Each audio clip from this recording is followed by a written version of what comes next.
일주일 전 새벽 1시경에 6개월 전 헤어진 남자친구가 발신자 표시 제한으로 전화를 걸며 제 집 도어락을 계속 눌렀습니다. 너무 무서워 신고했고 현장에서 체포됐는데요. 이후 전 남친의 부모님이 경찰서에 와서 귀가 조치된 것으로 알고 있습니다. 저는 전 남친이 여전히 무서운데요. 주거 침입죄로 고소할 수는 없는지, 그리고 그 이후 정신과 치료까지 받고 있습니다. 이 부분도 손해배상 청구를 할 수 없는지 궁금합니다.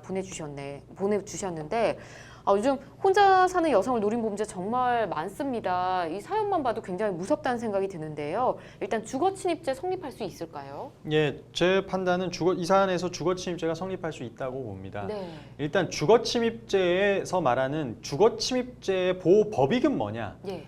봤을 때 주거의 평온이라는 것이 통설 판례거든요. 그래서 이 사안에서 남의 집, 타인의 집의 도어락을 계속 누르고 이렇게 초인종을 문을 열려고 하는 행위잖아요. 네. 그러면 사실은 그 안에 거주하고 있는 피해자 입장에서는 주거의 어떤 평온이 깨진 상태라고 볼 수 있습니다. 불안하지 않습니까? 그쵸. 남이 계속 막 집을 허락도 받지 않고 막 들어오려고 하니까요. 그래서 이미 주거 침입죄의 어떤 실행의 착수는 이미 있다.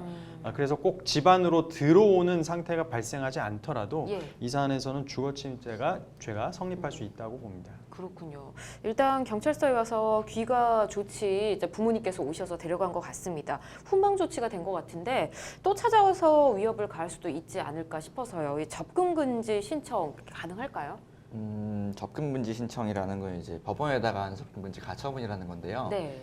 굉장히 엄격한 요건을 가지고 하고 있습니다. 그래서 실제로 그런 반복되는 위해가 있었고 예. 또 그럴 우려가 앞으로도 있다 이런 것들을 입증을 해야 돼요. 예. 그래서 항상 되게 어려운 소송 중에 유형에 속하는데 조금 더 간이한 거는 뭐가 있냐면 경찰에 신변보호 요청이라는 걸 할 수가 있습니다. 그렇군요. 예, 신변보호 요청을 하면 위치 추적 장치 같은 거를 하나 줍니다. 예. 그래서 그 장치를 누르면 바로 경찰에 연락이 가고 예. 제 핸드폰에도 한라인을 설치를 해줘요. 그래서 제가 버튼만 누르면 바로 오나요? 저와 관련된 주소나 이런 것들이 경찰 담당하고 있는 아. 수사관한테 가서 바로 사건을 알게 해주고요. 예.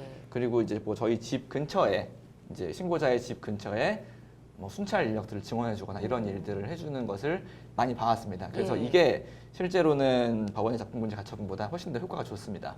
그렇군요. 예. 신변보호 요청이 더 적절한 방법인 것 같습니다. 자, 이런 방법을 했는데도 불구하고 또 찾아오거나 위협을 그렇다면 어떤 처벌을 받을 수 있을까요?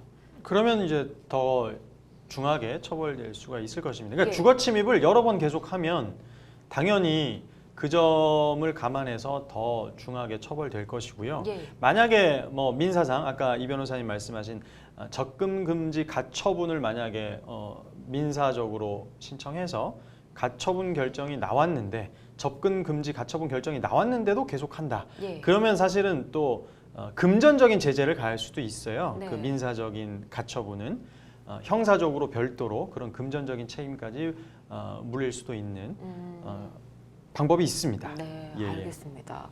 지금 이 상담자분이 그날 일이 무서워서 정신과 치료까지 받았다고 합니다. 이 부분에 대해서 손해배상 청구를 할 수 있는지도 궁금해하셨거든요. 예, 정신과 치료는 당연히 인과관계가 있는 손해이기 때문에 예. 그 치료 비용 당연히 받으실 수 있을 것이고요. 그리고 아울러서 지금 이 경우에는 정신적인 고통이 있었기 때문에 네. 그거에 대한 위자료 정도까지 아. 청구하시면 입증이 가능하다면 받을 네. 수 있을 걸로 보입니다. 그렇군요. 이 부분까지 모두 청구를 해보시는 게 좋을 것 같습니다.